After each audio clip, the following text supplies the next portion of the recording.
ఇది అందరికీ ఒక సాధారణ ఆకు మాత్రమే. నాకు మాత్రం ఒక గురువు, ఒక విజ్ఞానం, దీంట్లో శక్తి ఉంది, జీవితం ఉంది.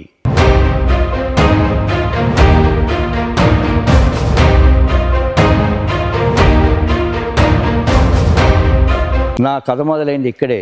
నా పరిశోధన మొదలైంది కూడా ఈ గిరి తరువుల్లోనే. ఈ అడవులే నా గురువులు, ఈ చెట్లే నాకు పాఠ్యాంశాలు, అదేవిధంగా ఈ ఆకులే నాకు పాఠాలు కూడా.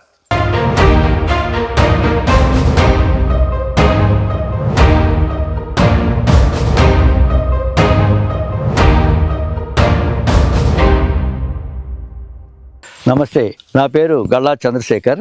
నేను మొక్కలతో చేసిన ప్రయాణాన్ని మీ అందరికీ వివరించేదానికి ఈరోజు మీ ముందుకు వస్తున్నాను. మొట్టమొదటిసారి నేను ఈ శేషాచలం అడవుల్లో అడుగుపెట్టినప్పుడు మందుల కోసం రాలేదు, పేటెంట్ల కోసం రాలేదు, అవార్డుల కోసం రాలేదు. ఆనాడు నా చేతిలో పరిశోధన ప్రణాళిక లేదు, ప్రయోగశాల లేదు, ఏ శాస్త్రీయ పరికరాలు లేవు. ఉన్నది ఒకటే, ప్రకృతిని అర్థం చేసుకునే తపన. ఈ ఆకులే నా పరిశోధనలకు పునాది, నా ఆవిష్కరణలకు నిధి.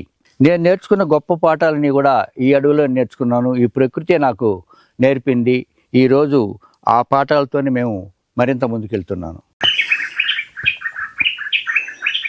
నా పరిశోధన మొత్తం ఈ శేషాచల అడవుల్లో ఒకవైపు సువర్ణముఖి నది, ఒకవైపు కైలాసగిరి కొండలోనే సాగింది. ఈ అడవిలోని ప్రతి మొక్క, ప్రతి చెట్టు, ప్రతి వేరు, ప్రతి తీగ నాతో ఏదో చెబుతున్నట్టుగా ఉండేది.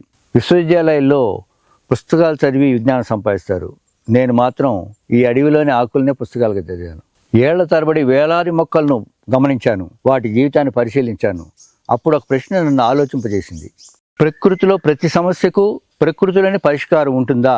ఈ ప్రశ్నకు సమాధానం వెతుకుతూ ఒక అద్భుతమైన విషయాన్ని గుర్తించాను. కొన్ని మొక్కలు మరో మొక్క ఎదుగుదలను ప్రభావితం చేస్తున్నాయి. కొన్ని మొక్కలు కొన్ని కీటకాలను దూరంగా ఉంచుతున్నాయి. కొన్ని మొక్కలు చుట్టూ ఉన్న జీవ వ్యవస్థను సమతుల్యం చేస్తున్నాయి. అప్పుడు నాకు అర్థమైంది, ప్రకృతి పోరాడదు, ప్రకృతి సమతుల్యం చేస్తుంది. మనిషి ప్రకృతిని జయించాలని ప్రయత్నిస్తున్నాడు, కానీ ప్రకృతిని అర్థం చేసుకుంటే చాలా సమస్యలకు సహజ పరిష్కారాలు కనిపిస్తాయి. ఈ ఆలోచనే నా జీవిత ప్రయాణాన్ని మార్చేసింది. ఆ తర్వాత ఒక్కో ఆకు, ఒక్కో మొక్క, ఒక్కొక్క ప్రయోగం, ఒక్కొక్క పరిశీలన నన్ను కొత్త దారిలో నడిపించాయి. ఒక మొక్క మరో మొక్కకు ఎలా ఉపయోగపడుతుంది, ఆకుల్లోని సహజ లక్షణాలు వ్యవసాయానికి ఎలా ఉపయోగపడతాయి, రైతులు ఎదుర్కొనే సమస్యలకు ప్రకృతి ఎలా తోడ్పడగలదు అనే దిశగా నా అన్వేషణ కొనసాగింది. ఈ ప్రయాణంలో నేను ఒక్క విషయం మాత్రం నమ్మాను, రైతు సమస్యే నా పరిశోధన అంశం కావాలి. అక్కడి నుంచే నా పరిశోధన ప్రయాణం మొదలైంది. అలా ప్రతిరోజు అడవికి వెళ్ళడం, కొన్ని ఆకులు తీసుకురావడం, వాటిలో విభిన్న లక్షణాలను గుర్తించడం నా దినచర్యగా మారింది. ఈ ప్రస్థానంలో కాలం గడిచే కొద్దీ ప్రకృతి నాకు ఒక నేర్పు అలవరిచింది. అదేమిటంటే, అడవిలో నడిచేటప్పుడు మిగతా చెట్లు, మొక్కలు, తీగల కంటే భిన్నంగా ఉన్న వాటిని గమనించడం. అలా ప్రకృతిలో విలక్షణంగా ఉన్న వాటిని తదేకంగా పరిశీలించి ప్రయోగాలు చేయడం మొదలుపెట్టాను. ఆశ్చర్యకరంగా ఊహించిన ఫలితాలు కనిపించాయి. ఈరోజు మీరు చూస్తున్న ప్రతి ఆవిష్కరణ ఒక్క రోజులో పుట్టలేదు. వేలాది రోజుల పరిశీలన, వేల కిలోమీటర్ల నడక, వేల ఆకుల పరిశోధన ద్వారా మాత్రమే సాధ్యమైంది. ఈ గిరితరువుల మజిలీలో కష్టాలు, కడగండ్లకి లెక్కలేదు, అప్పులు, అవమానాలకు కొదవలేదు. నన్ను నమ్మింది కొందరు మాత్రమే, కానీ నేను మాత్రం ఈ ప్రకృతిని బలంగా నమ్మాను. కడకు ప్రకృతి మాత కరుణించి అద్వితీయమైన ఆకులను ప్రసాదించింది.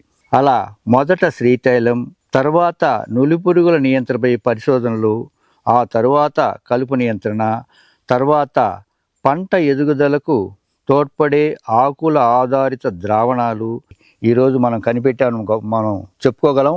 ఈ అడవుల్లో మొదలైన చిన్న అడుగు ఈరోజు వేలాది రైతుల పొలాల వద్దకు చేరింది. అది ఎలా మొదలైంది, ఈ ప్రయాణంలో ఈ ప్రకృతి నాకు ఏమి నేర్పింది అనేదే భూ అమృత కథ. దీన్ని మనం మరో అధ్యాయంలో మాట్లాడుకుందాం. ధన్యవాదాలు.